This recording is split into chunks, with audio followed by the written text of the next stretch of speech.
Yo, what's up, everybody? It is Thursday, November 16th. Not a lot to talk about today, folks. I'll just give you the rundown on the fiscal flows, pretty much what I've been telling you guys. Yesterday, we had a 100 billion leading flow. I said November 15th was going to be the peak in the fiscal flows, in this cycle. And it was an 80 billion net flow. That's big, man. And the deficit for November so far is like 248 billion. That's a net transfer to the non-government of 248 billion. It's huge, and that's just November 15th. We got a whole half a month left. But that is the peak in the flows. You saw today, market didn't do real much. We were low at one point, and we had a recovery, and kind of ended flat. I think the Dow was up, NASDAQ, S&P might have been down a little bit. That's it, folks. It's getting dark early, man. I don't know what time it is here in LA. It's like, 4:30, 4:40 in the afternoon. It's getting dark, folks. Getting dark. Winter's coming. So, there's my friends, my little four-legged friends barking as usual. Folks, I'm on this intense training routine now. I got 4 training sessions a day. I wake up at 3:30 a.m. I go run a couple of miles. Then, 6 a.m. I go boxing, go to my boxing class. Then at 10 a.m. I go to another boxing class. And then at around 12 noon here, I go lift weights. So I got 4 sessions a day, and it's beating me up, man. I'm tired. I got to tell you that. I am tired.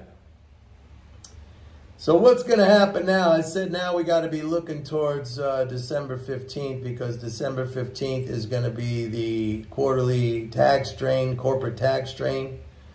I think the market stalls or goes down here now on a pullback in some of these fiscal flows. That's typically been the pattern. You get these peak in the fiscal flows 4 times a year at the times of these quarterly interest payments.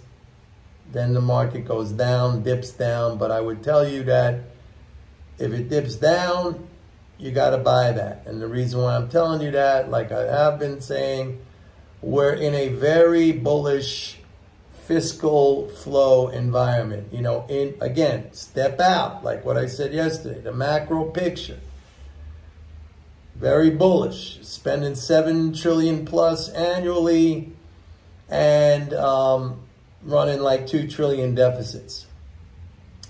The student loans, I've explained to you guys, has subtracted some of that net flow. Student loans are taking away about 6 billion a month. Okay, that's just being drained out by the government. 6 billion a month. So that's going to subtract, 72 or 80 something billion annually. But when you're running 2 trillion or 1.7 trillion deficits, like if you're taking out 80 billion, I can live with that. The economy can live with that. You're not going to be growing at 5%, which is what I predicted. You'll be growing in the 2.5 to 3.5% range. And that's fine for the market, because what does that mean? It's going to mean inflation pressures are going to come down, and the monetarist zombies are going to be all excited and happy, and they're going to be partying about that. And so you'll get a monetarist zombie market rally. Speaking of which, I looked at the AAII weekly sentiment survey. It was interesting. We had a little uptick in bullish sentiment, 2nd week in a row. I think the bullish sentiment is like the highest in, I don't remember if it was 3 months or 6 months. I mean, I sent out the email this morning. But the other thing was that in the latest week, that was for the week ending yesterday, the 15th, bearish sentiment ticked up a little bit. I was surprised because it's been a It's been a strong week, a very strong week. But on the other hand, we saw for the first time that the put-call ratio dipped down to 0.81. Now, that was the lowest reading. I think that was the lowest reading in 3 months. I got to go back and check. But the point I'm making is that I said that in one of the videos I made last week, or maybe earlier this week, I don't remember. I said that there was a divergence between the put-call ratio and the AAII weekly sentiment survey. Like the AAII survey showed high levels of bullish sentiment and low levels of bearish sentiment. And the put-call ratio showed high levels of, put volume. Normally that's interpreted as, higher or elevated levels of caution or concern. And so we finally saw the first kind of low reading, that was yesterday on that big rally. Kind of that low reading was the first indication that sentiment's starting to change in the options pits. So when those things align, the AAII and the put-call ratio, you get a much better signal on the market there. So I just think, I just wanted to bring that to your attention. Anyway, not a whole lot more to say. I mean, we got another dip in oil prices today. I am very surprised at this. This is all, you know what this is? This is all speculative liquidation, because when the war started in the Middle East, what do you think happened? All the speculators jumped in there and they were buying oil. And I told you guys that for a number of weeks that producers were selling, all right? They were selling into the rally. They were still net long futures, oil futures, but they were selling into that rally.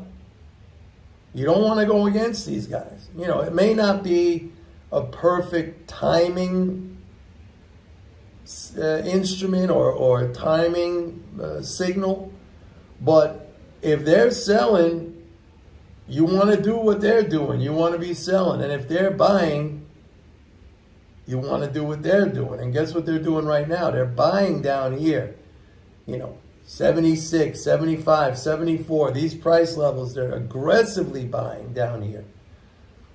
So again, it's not like a timing signal where, okay, just because they're buying, tomorrow it's going to go up. But in the big picture, step out. If they're buying down here, they see value. I mean, you cannot compete with producers. These are the people in the actual business of producing or merchandising a particular commodity.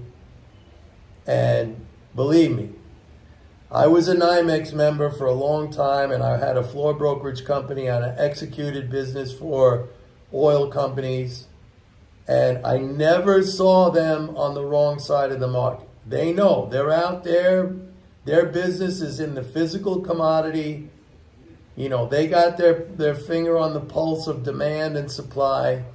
And the speculators, all they're doing is, looking at charts or following moving averages. They have zero clue, basically. They're just gambling and hoping that their system, whatever it is, over time is going to give them some little return.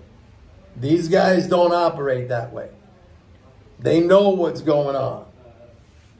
Okay? I'm just telling you. We're going to come back and have this conversation, in a month or so, or maybe even a couple of weeks. I'm going to revisit this when oil is much higher, and I'm going to say, go back to my November 16th video when I was telling you guys this is what they're doing. You don't have to listen to me. I'm just saying. I've been in this business a long time. I've been dealing with, commercial enterprises in the commodity space. I know what they do. And don't try to go against them, because, these are the most savvy players out there. All right?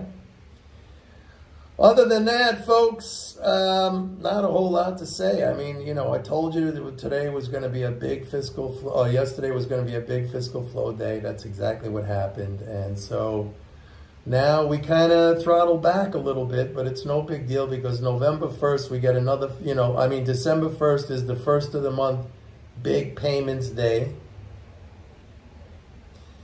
And then we go towards December 15th, which is a big corporate tax drain, all right? That's going to give you, you know, if you're waiting on the sidelines for a pullback, that's going to be the time window where you're going to get it, okay? Getting dark out here, folks. Getting dark out here. I got tomorrow, another 4 training sessions, man. I got a 3:30 run, 7 a.m. boxing, weightlifting, probably around 11:30, 12 noon, and then a 6 p.m. boxing. Boxing's fun, man. I'm really enjoying it.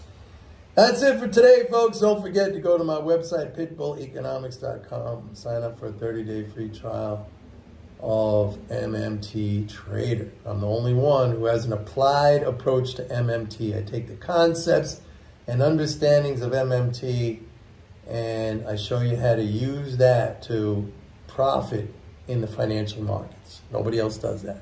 Okay, that's it for today. Bye.